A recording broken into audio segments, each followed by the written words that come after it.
साथियों, आप सभी का हमारे यूट्यूब चैनल मधुशाला तथागत भाई रविंद्र चौहान संपूर्ण हिंदी साहित्य शिक्षण केंद्र में स्वागत अभिनंदन है। आप सभी विद्यार्थियों के लिए जैसा कि मैं हिंदी साहित्य का इतिहास प्रकरण में मैं आचार्य रामचंद्र शुक्ल जी को पढ़ा रहा हूँ। रामचंद्र शुक्ल जी के बारे में अब तक हमने लगभग 7 वीडियो बना दिया, 7 भाग हमने डाल दिया है, यूट्यूब पे अपलोड कर दिया है। ये लगभग मेरे ख्याल से 8वीं वीडियो है, जिसमें हमने आज के प्रकरण में चुना है रामचंद्र शुक्ल जी के हिंदी साहित्य का इतिहास में उन्होंने जो अपने इतिहास में जो काल विभाजन किया है, उस काल विभाजन को लेकर के मैं उपस्थित हुआ हूँ और आप सभी को से अनुरोध करता हूँ कि मैं मेरे चैनल को लाइक, सब्सक्राइब तथा शेयर जरूर कर दें। और आइए आज आप सभी को आज हम रामचंद्र शुक्ल जी द्वारा उनके हिंदी साहित्य इतिहास में जो काल विभाजन है, उस काल विभाजन के बारे में विस्तार से आज हम पढ़ेंगे। आचार्य रामचंद्र शुक्ल जी ने जो अपना हिंदी साहित्य का इतिहास लिखा है, उसमें अपना मंतव्य जो प्रकट करना चाहा अपने भूमिका के माध्यम से, उसको हमने पीछे बता दिया है। और उन्होंने जो साहित्य के बारे में जो सोचा, जो समझा, उन्होंने जो रिसर्च किया, उन्होंने अपना अनुभव किया, उसको उन्होंने एक परिभाषा के रूप में छोटे से 4-6 लाइनों में जो हमने लिख दिया है पीछे, इस तरह से उन्होंने लिखा कि साहित्य होता क्या है। तो जैसा कि रामचंद्र शुक्ल जी का यह स्टेटमेंट या टिप्पणी बहुत ही ज्यादा बहुत प्रसिद्ध है और बार बार पूछता है इसे।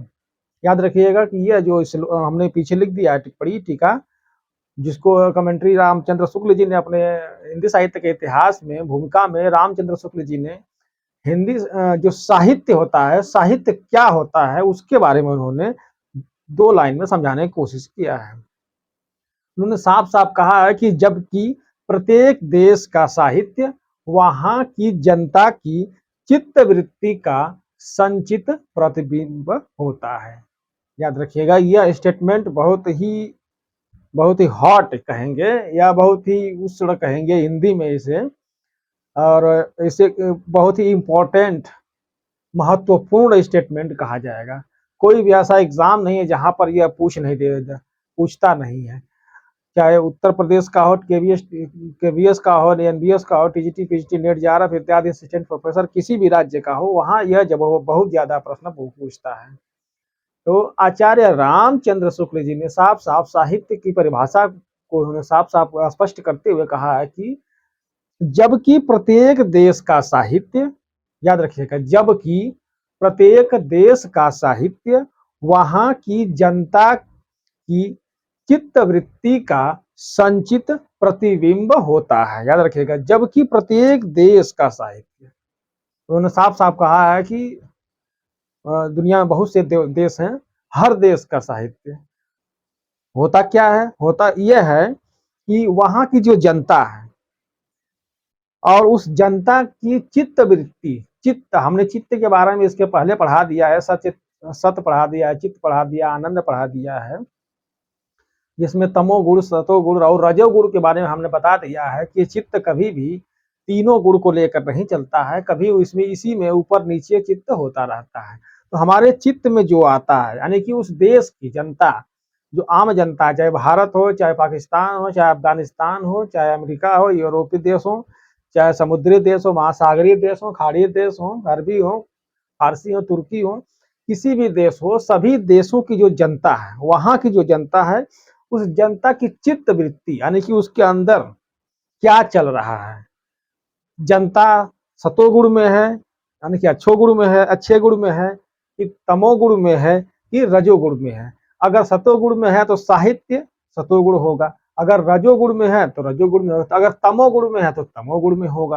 यानी कि साफ साफ उन्होंने कहा है कि प्रत्येक देश का साहित्य वहां की जनता की चित्त वृत्ति, यानी कि जनता की जैसा खोपड़ी में घूमता है, उल्टा सीधा जनता सोचती है, ठीक, का ही संचित, संचित यानी संहिता, यानी कि एकत्रित, प्रतिबिंब, यानी कि जो साहित्य होता है, क्या होता है, जनता जो सोचती है, जिस काल की जैसी जनता, काल देश की जनता है, उस जनता की जैसी सोच है, उसी सोच को यह दर्शाता है, आईने में दिखाता है, वही प्रतिबिंब, यानी कि इसी को साफ साफ उन्होंने कहा है, जबकि प्रत्येक देश का साहित्य वहां की जनता की चित्त वृत्ति का संचित यानी कि एकत्रित प्रतिबिंब, एकत्रित संचित मतलब यानी कि अर्थात जो साहित्य में संचित कर दिया गया हो, बहुत जैसे 400-500 साल का साहित्य हो और जनता ने जो सोचा उसके बारे में साहित्य ने इकट्ठा करके एक जगह संचित कर दिया और उसको साहित्य के माध्यम से आने वाली पीढ़ी को दिखाने के लिए लगा दिया और वहाँ वर्तमान पीढ़ी भी उसको महसूस कर सकती है। तो इसी को रामचंद्र शुक्ल जी ने कहा है कि जबकि प्रत्येक देश का साहित्य वहाँ की जनता की चित्त वृत्ति का संचित प्रतिबिंब होता है। याद रखिएगा, ये बहुत ही महत्वपूर्ण स्टेटमेंट है। आगे उन्होंने इसी में कहा है, यह तब निश्चित है कि जनता की चित्त वृत्ति के परिवर्तन के साथ साथ, साफ साफ उन्होंने कहा है कि यह निश्चित है कि जनता की जो चित्त वृत्ति है उसमें जो परिवर्तन होता है, समय समय पे चित्त में जो आती है बातें फिर घटती है, फिर नई चीजें आती हैं, तो जो परिवर्तन होता जाता है, ठीक है। परिवर्तन के साथ साथ जब जैसा जैसा कि जनता की चित्त वृत्ति जैसा परिवर्तन होगा वैसा ही साहित्य में भी परिवर्तन, साहित्य के स्वरूप में भी परिवर्तन होगा। जैसे एक काल ऐसा काल था जब वीर गाथात्मक काल था, हर चीजें भी वीरता के माध्यम से देखी जाती थी, प्रत्येक व्यक्ति लड़ने मरने को मरने मारने को तैयार होता रहता था, इससे उसकी यश वृद्धि होती थी, चारों तरफ उसके बारे में चर्चाएं होती थी। तो उस वीर गाथा काल, लेकिन जनता की चित्तवृत्ति बदली, भक्ति काल में भक्ति में जनता लीन हुई, तो उस काल की यानी कि वीर गाथा काल की जनता वीर बनना चाहती थी, वीरता पूर्ण काम करना चाहती थी, तो वैसी चित्तवृत्ति, तो ऐसा साहित्य रचा गया। अब जनता की चित्तवृत्ति बदल गई, भक्ति रूप में लीन हो गई, कोई संतों के यहाँ चला गया, कोई भक्तों के यहाँ चला गया, कोई राम भक्त हो गया, कोई कृष्ण भक्त हो गया। तो साहित्य भी राम कृष्ण आदि या संत या कबीर आदि के द्वारा जैसा कि रचा गया, वो साहित्य भी उसी तरह से परिवर्तित होता चला गया। तो साफ साफ उन्होंने कहा है कि प्रत्येक देश के का जो साहित्य होता है वहां की जनता की चित्तवृत्ति का संचित प्रतिबिंब होता है, और साहित्य में परिवर्तन के साथ साथ साहित्य के स्वरूप में भी परिवर्तन होता जाता है। जनता की चित्तवृत्ति में परिवर्तन के साथ साथ जनता की जैसे चित्तवृत्ति में बदलता जाता है, साहित्य भी बदलती जाती है। आदि से अंत तक, यानी कि जो शुरू से अंत तक वह उस देश का, किसी भी देश का, जिस देश का मान लीजिए, तो आदि से अंत तक इन्हीं चित्तवृत्तियों की परंपरा को परखते हुए, आगे उन्होंने लिखा इसी में, इन्हीं तो आदि से अंत तक जो हम साहित्य लिखने जा रहे हैं, रामचंद्र शुक्ल ने साफ साफ समझाया कि मैं जो साहित्य लिखने जा रहा हूँ उसको मैंने समझा क्या कि इन्हीं जो आदि से अंत तक जो चित्तवृत्तियां थी, इन्हीं को परंपरा को हमने परखा, इन्हीं को परंपरा को परखते हुए साहित्य परंपरा के साथ साथ उस परंपरा को दिखाना ही, उन्होंने लिखा है कि साहित्य परंपरा के साथ उनका सामंजस्य दिखाना। तो जो साहित्य रचा गया, जैसे भक्ति काल में भक्ति के साहित्य रचे गए, वीर गाथा काल में वीर गाथा के, श्रृंगार काल में श्रृंगार की रचनाएं रची गई, तो उन्होंने साफ साफ लिखा है कि इन्हीं चित्तवृत्तियों की परंपरा को परखते हुए साहित्य परंपरा के साथ उनका सामंजस्य बैठाना या दिखाना ही साहित्य का इतिहास कहलाता है। तो रामचंद्र शुक्ल जी ने साहित्य के बारे में, जो साहित्य का इतिहास है, उसका उन्होंने परिभाषा इस तरह से रामचंद्र शुक्ल जी ने दिया था। रामचंद्र शुक्ल जी आगे साफ साफ कहा है कि जो चित्तवृत्ति होती है बहुत कुछ बदलती कैसी है, चित्तवृत्तियां जो जनता की होती हैं वो बदलती कैसी हैं, वो बदलने का कारण उसका होता है कि जैसा राजनीतिक स्थिति होती है, सामाजिक स्थिति होती है, सांप्रदायिक स्थिति होती है, धार्मिक स्थिति या परिस्थिति होती है। तो सामाजिक, राजनीतिक, धार्मिक, सांप्रदायिक, आर्थिक इत्यादि की स्थितियों जैसी बदलती रहती है, वैसा वैसा जनता की चित्तवृत्ति भी बहुत कुछ इसी से प्रभावित होती जाती है। इस प्रकार रामचंद्र शुक्ल जी ने साफ साफ उन्होंने अपने इतिहास में लिखा है कि हमने 900 वर्षों को कुल 4 भागों में हमने बांटा है। तो रामचंद्र शुक्ल जी ने कुल 900 वर्षों को उन्होंने लिखा है कि मैं 900 वर्षों को कुल 4 भागों में बांट रहा हूँ। तो आइए इस जो हमने बताया स्टेटमेंट, टीका टिप्पणी आदि बताया, उसके बारे में हमने लिख दिया है, इसको एक एक चीज मैं वर्णन कर दे रहा हूँ और लिख लीजिएगा, ठीक है।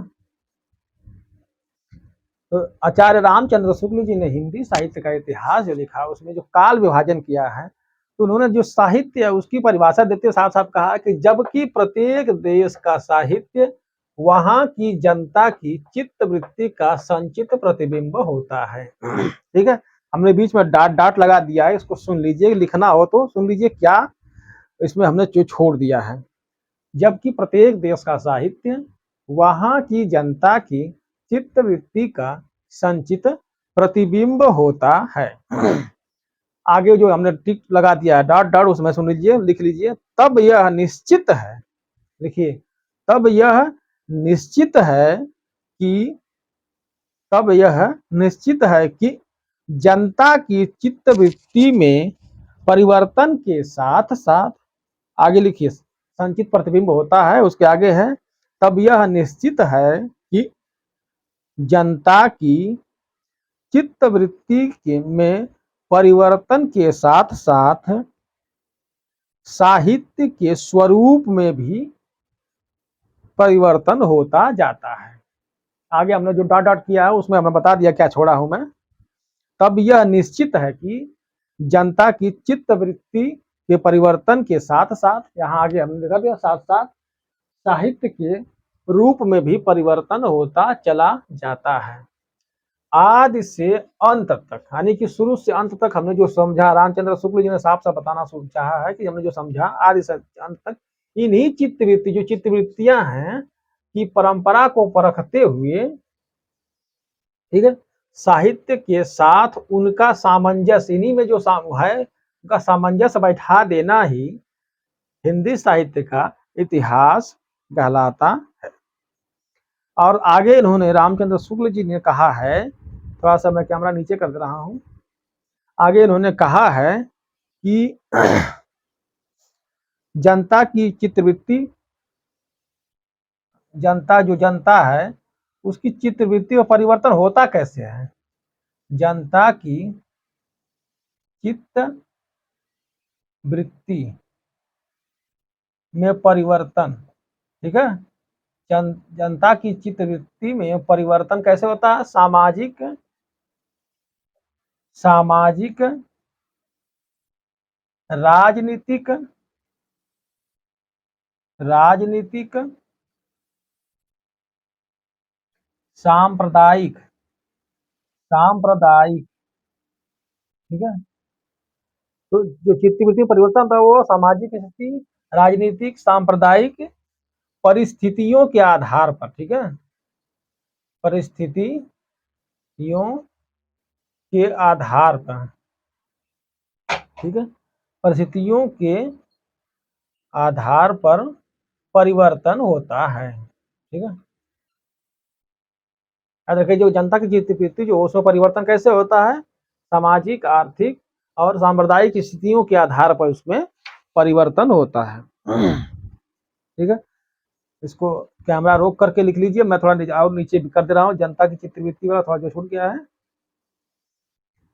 आप लोग कैमरा रोक कर लिख लीजिएगा। आगे मैं बताने जा रहा हूँ कि रामचंद्र शुक्ल जी ने 900 वर्षों के इतिहास को 4 भागों में बांटा है। मैं कैमरा रोक करके, आप लोग कैमरा रोक कर लिख लीजिएगा। आगे रामचंद्र शुक्ल जी ने साफ साफ लिखा है कि कुल 900 वर्षों 900 वर्षों को 4 भागों में बांटा है, कुल 4 भागों में बांटा है, ठीक है। तो इनका काल विभाजन आइए हम विस्तार से जान लेते हैं। रामचंद्र शुक्ल जी ने जो काल विभाजन किया है वो किस प्रकार से इन्होंने काल विभाजन किया है, क्या क्या उसका समय दिया है, डेट कब से कब तक है, इसको आप लोग विस्तार से जान लीजिए। इन्होंने आदिकाल,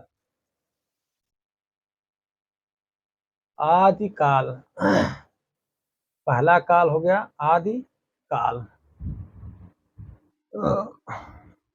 आदिकाल का नाम रामचंद्र शुक्ल जी ने वीर गाथा काल रखा है, वीर गाथा काल, ठीक है। रामचंद्र शुक्ल जी ने आदिकाल को क्या कहा, वीर गाथा काल रखा है। इसका समय संवत 1050 से 1050, 1000 इसको मिटा दे रहे हैं, ठीक है, संवत 1050 से, ठीक है, संवत 1050 से विक्रम संवत 1375, विक्रम संवत 1375। ठीक है, यहाँ ये इस तरह से रहेगा। तो विक्रम संवत 1050 से 1375 विक्रम संवत तक का काल उन्होंने रामचंद्र शुक्ल जी ने कहाँ का रखा है कि आदिकाल। आदिकाल का नाम उन्होंने वीर गाथा काल रखा है। इसके बाद मध्यकाल को उन्होंने दो भागों में बांटा है, एक पूर्व मध्यकाल, एक उत्तर मध्यकाल। तो पूर्व मध्यकाल, दूसरा काल को उन्होंने कर दिया है पूर्व मध्यकाल। पूर्व मध्यकाल, पूर्व मध्यकाल। तो पूर्व मध्यकाल को इन्होंने भक्ति काल नाम दिया है। पूर्व मध्यकाल को रामचंद्र शुक्ल ने क्या कहा है? भक्ति काल।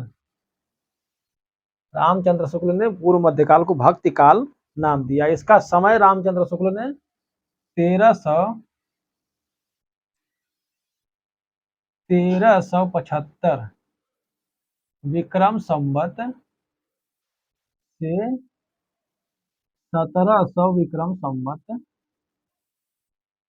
100 विक्रम संवत तक रखा है। ठीक है, 1700 विक्रम संवत रामचंद्र शुक्ल जी ने पूर्व मध्यकाल, यानी मध्यकाल को दो भागों में बांट दिया है, पूर्व मध्यकाल और उत्तर मध्यकाल।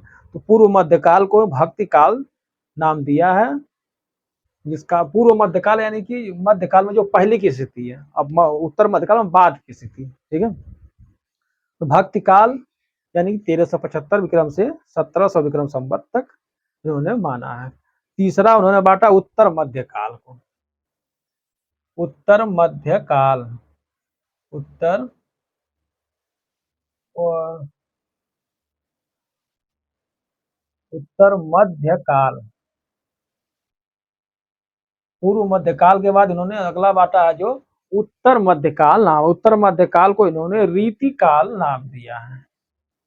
रामचंद्र शुक्ल ने रीति काल नाम दिया है। अब रीति काल नाम कैसे दिया इन्होंने, हम आगे आपको विस्तार से बताएंगे। उत्तर मध्यकाल को रामचंद्र शुक्ल ने रीति काल नाम दिया है। रीति काल का समय इन्होंने संवत विक्रम संवत